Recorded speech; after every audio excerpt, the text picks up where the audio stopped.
ایک اور ان کی سٹیٹمنٹ آ رہی ہے جو بڑے ذوق و شوق سے وہ دیتے تھے، وقالت الیہود لیست النصارى علی شیء، یہودی کہتے ہیں عیسائیوں کی تو کوئی بنیاد ہی نہیں ہے، کسی شے پہ نہیں کھڑے، یہ تو فارغ نے۔ وقالت النصارى لیست الیہود علی شیء، اور نصارہ کہتے ہیں یہودیوں اے فضول، یہ کوئی فرقہ ہے؟ تو اس کو میں آج کے دور میں کہتا ہوں، بریلوی کہتے ہیں دیوبندی تو شے ہی کوئی نہیں، دیوبندی کہتے ہیں بریلوی کوئی شے نہیں، یہی کہتے ہیں نا۔ اور دونوں اپنے آپ کو حنفی بھی کہہ رہے ہیں، ہم کہتے ہیں یار دونوں حنفی ہو تو پھر ایک دوسرے کو کہہ رہے ہو کہ کوئی شے نہیں ہے، اس کا جواب اس میں آ رہا ہے وَهُمْ يَتْلُونَ الْكِتَابَ، جبکہ دونوں کتاب پڑھنے کا بھی دعویٰ کرتے ہیں، دونوں حنفی ہونے کا بھی دعویٰ کرتے ہیں، اس کے باوجود کہتے ہیں بریلوی کے دیوبندی حنفی کوئی نہیں، اصلی ہم حنفی ہیں، اور دیوبندی کہتے ہیں بریلوی جعلی ہیں، اصلی ہم حنفی ہیں، دونوں ہے بھی حنفی۔ یہودی کہتے ہیں عیسائی کوئی شے نہیں، عیسائی کہتے ہیں یہودی کوئی شے نہیں، اور دونوں کتاب بھی پڑھتے ہیں، ایک کی کتاب پڑھ کے دو ہے، ایک کو فقہ حنفی پڑھ کے کہہ رہے ہیں اے فارغ ہے۔ کیسے، کیا مزے کی بات ہے۔ قرآن کبھی پرانا نہیں ہوتا میرے بھائی، میں نے آپ کو شروع میں سورۃ البقرہ کے شروع میں بتایا تھا، یہ سورہ بقرہ شروع میں رکھی اس لیے گئی ہے کہ جب کوئی امت بگڑتی ہے نا تو اس کے اندر خرابیاں کس کس شکل میں آتی ہیں، اور ان خرابیوں کے اوپر اللہ کے عذاب کا کوڑا کیسے آتا ہے۔ اس سے بڑا اللہ کا کیا احسان ہوگا کہ اس نے ساری بیماریاں ایک ایک کر کے بیان کر دی ہیں۔ كَذَلِكَ قَالَ الَّذِينَ لَا يَعْلَمُونَ، اور اسی قسم کی بات کہتے ہیں وہ لوگ جو کچھ نہیں جانتے، مثل قولہم، یعنی کون سے لوگ؟ مشرکین عرب، وہ بھی یہی کہتے ہیں کہ نہ یہودی کسی دین کے اوپر ہیں صحیح دین پہ، نہ نصرانی کسی دین کے اوپر ہیں، ہم صحیح دین کے اوپر ہیں۔ اور تینوں اپنے آپ کو ابراہیمی کہتے تھے۔ مشرکین عرب اپنے آپ کو ابراہیمی اس لیے سمجھتے تھے کہ حضرت ابراہیم کی اولاد سے تھے۔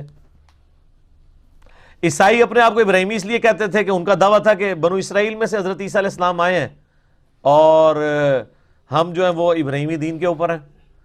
اور یہودی وہ کہتے تھے کہ بنو اسرائیل جو ہے، یہودا تو آپ کو پتہ نا بیٹا تھا حضرت یعقوب علیہ السلام کا، اسی سے یہودی نسبت ہوئی، تو وہ کہتے تھے ہم ابراہیمی ہیں۔ تینوں کہتے تھے کہ ہم ابراہیمی ہیں۔ دو ان کی شریعت کو مانتے ہوئے کہتے تھے جو ٹوٹی پوٹی فارم میں تھی، اور جو مشرکین عرب ہیں وہ اسی طرح کہہ رہے ہوتے تھے جس طرح ہمارے ایکس پرائم منسٹر کہتے تھے میں شیخ عبد القادر جیلانی کی اولاد سے ہوں، یعنی نسلاً ابراہیمی۔ ایک نسلی ابراہیمی ہے، ایک عقیدے میں ابراہیمی۔ عقیدے میں تینوں میں سے کوئی نہیں تھا۔ آگے چل کے اللہ تعالیٰ آئے گا تم ابراہیم کی رٹ لگا رہے ہو، ابراہیم کے دین کے اوپر تو یہ پیغمبر ہیں جن کو ہم نے بھیجا ہے، یہ ابراہیم کے طریقے کے اوپر ہیں۔ پھر اللہ نے فرمایا کہ ابراہیم کی تو سب سے بڑی خوبی تھی وَمَا كَانَ مِنَ الْمُشْرِكِينَ، وہ مشرک نہیں تھے، سب سے ٹوٹ کے ایک اللہ کے ہوئے تھے، اور تم تینوں شرک کر رہے ہو۔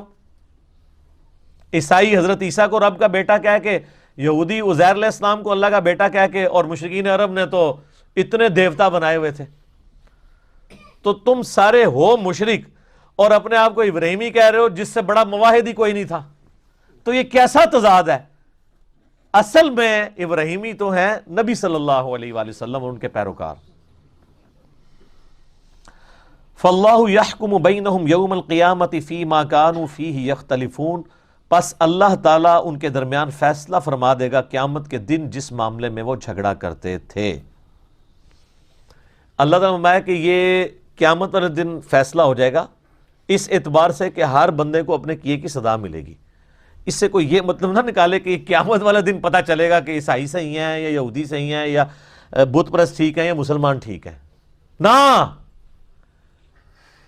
اور اگر یہ سب کچھ قیامت والے دن ہی پتہ چلنا ہے پھر تو نہ پیغمبروں کے آنے کا کوئی فائدہ ہے نہ کتابوں کے آنے کا، کیونکہ قیامت میں ریورس گیئر تو کوئی لگا کے واپس دنیا میں آ نہیں سکتا۔ اللہ نے قرآن میں تو بتا دیا، اس کے باوجود اگر کوئی ماننے کے لیے تیار نہیں ہے تو اللہ تعالیٰ یہ نہیں کہہ رہا کہ میں ان کے درمیان جو ہے وہ قیامت دن بتاؤں گا کون ان میں سے ٹھیک ہے اور قیامت والے دن پتہ لگ جائے گا کون صحیح ہے۔ یہ کہا جا رہا ہے کہ قیامت والے دن لگ پتہ جائے گا کہ کون صحیح ہے۔ یہ دھمکی ہے، اس میں پتہ نہیں لگے گا، پتہ تو یہاں بھی لگا ہوا ہے، سچائی سب کے سامنے ہے۔ قیامت والے دن لگ پتہ جائے گا، یعنی اس کا جب عذاب صحیح طریقے سے تمہارے سامنے آئے گا، پھر جیسے ایک شخص جو ہے وہ اس کو ہزاروں بندے بتا رہے ہوں کہ یار یہ استری گرم ہے، اور وہ اس استری کو کپڑے پہ بھی رکھ کے دیکھے کپڑا بھی جل جائے پھر بھی وہ ماننے کے لیے تیار نہ ہو، تو آخری حل کیا ہے اس کو یہ منوانے کا؟ کہ استری گرم ہے کہ اس کا ہاتھ پکڑ کے استری پہ رکھا جائے، پھر اس کو کوئی وہم رہ جائے گا؟ تو یہی ہونا ہے کہ دنیا میں اللہ نے علمی دلائل کے ذریعے بتا دیا یہ سچ ہے یہ باطل ہے، تو اللہ ہمارے قیامت والے دن جب ان کو آگ پہ ہم ڈالیں گے نا تو پھر ان کو پتا چلے گا اچھا یہ فیصلہ ہوا ہے، ان پتہ لگ گیا جے، لیکن ان فائدہ کوئی نہیں۔ اگر ایک قادیانی کو قیامت والے دن جا کے یہ بات پتا چلی کہ غلام احمد قادیانی تو دجال ہے، میرے ساتھ فراڈ کیا اس نے، تو اس کو قیامت والے دن اس چیز کا ایکسپوز ہونا کو نفع دے سکتا ہے؟ تو صرف قادیانیوں تک نہ رہے، تھوڑا سا آپ اپنے اوپر بھی غور کر لیں، کیونکہ آپ قادیانی صرف اس لیے نہیں ہے کہ آپ کے ماں باپ قادیانی نہیں تھے۔ اگر آپ کے ماں باپ قادیانی ہوتے، میرے ماں باپ قادیانی ہوتے، تو کوئی لاکھوں میں ایک ہوتا ہے جو بندہ اپنے آباء و اجداد کے دین کو چھوڑتا ہے۔ یہ جتنے آج مولوی ختم نبوت تحریکیں بھی چلا رہے ہیں نا اتنے گلے پھاڑ پھاڑ کے، ان کے ماں باپ بھی اگر قادیانی ہوتے ہیں نا تو میں دیکھتا جناب کہ یہ کس طرح ختم نبوت تحریک چلاتے ہیں، بلکہ یہ جو ہیں وہ الٹا جو ہے وہ ختم نبوت تحریکوں کے خلاف چل رہے ہوتے ہیں۔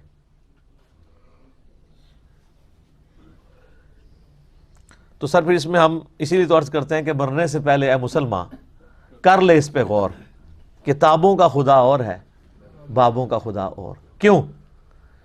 جس طرح قادیانی نے اپنے عقیدوں کو ریویو کرنا ہے نا، اسی طرح ہر فرقے والے نے ریویو کرنا ہے، کیونکہ جس طرح آپ یہ سمجھے ہوئے نا کہ میں ٹھیک ہوں، بالکل اسی کانفیڈنس سے وہ بھی سمجھے ہوئے کہ ہم ٹھیک ہیں، اور عین ممکن ہے کہ آپ دونوں ہی غلط ہوں۔ آپ کے پاس کیا دلیل ہے ٹھیک ہونے کی؟ قرآن تو نہ آپ نے پڑھا، نہ آپ کے ماں باپ نے پڑھا، نہ ان کے ماں باپ نے پڑھا۔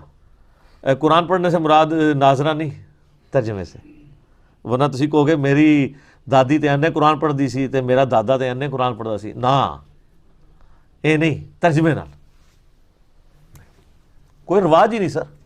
اچھا لوگ پرانے زمانے کو یاد کر کے نا بڑا خوش ہوتے ہیں، کہتے ہیں جی بڑا چنگا دور سی جی۔ میں کہتا ہوں سر اسلامک ہسٹری نے صحابہ تابعین کے بعد جو متبرک دور یہ دیکھا ہے نا، اسلام نے اس سے بہتر دور نہیں دیکھا۔ آپ لاکھ پرانی چیزوں کے اوپر جو ہے وہ خوش ہوتے رہے، لوگ اپنے بچپن کے دنوں کو یاد کر کے خوش ہو رہے ہوتے ہیں کہ جی کیا بچپن اچھا ہوتا تھا، یہ کرتے تھے۔ اور میں جب اپنے ماضی کی طرف دیکھتا ہوں تو میں کہتا ہوں اللہ معافی دے کہ ہم لوگ اتنی گمراہی کے اندر تھے، مر جاتے تو کیا ہوتا۔ تو پہلے بھی یہی تھا۔ یہ بالکل جھوٹ بولتے ہیں جو کہتے ہیں پہلا وقت اچھا تھا۔ یہ وقت اس لیے اچھا ہو گیا کہ اب یہ پھر قرب قیامت کے قریب دوبارہ نشست ثانیہ ہونی ہے نا، تو ریورس گیئر لگا ہوا ہے۔ ورنہ آپ میں سے کوئی کہہ سکتا ہے کہ جیسے جیسے نبی علیہ السلام سے زمانہ دور ہو رہا ہے تو برائی عام ہو رہی ہے، لیکن چونکہ اب دوسری طرف اب نشست ثانیہ ہونی ہے تو ریورس شروع ہو گیا۔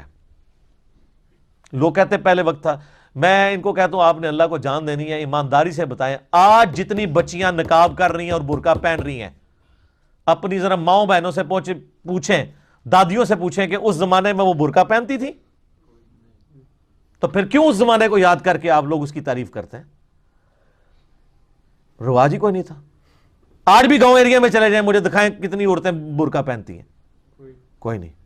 آئے اسلام آباد کے کسی کالج کے باہر کھڑے ہوں، ہزاروں بچیاں آپ کو نقاب پوش نظر آئیں گی۔ یہ مبارک دور تو کبھی دیکھا ہی نہیں ہے اسلام نے، جو آج کا دور ہے۔ اور یہ چینج کیوں آئی ہے؟ دنیاوی تعلیم کی وجہ سے۔ دنیاوی تعلیم نے لوگوں کو مجبور کیا کہ وہ دین کو پڑھیں۔ دینی تعلیم تو پہلے بھی کوئی نہیں تھی۔ جنہوں نے قرآن اور بخاری کا ترجمہ نہیں ہونے دیا انہوں نے دینی تعلیم کہاں سے آنے دینی تھی؟ یہ دنیاوی تعلیم آئی، اس کے سے لوگوں نے پھر دین کو سٹڈی کرنا شروع کیا، اور آج آپ کو برکات نظر آ رہی ہے الحمدللہ۔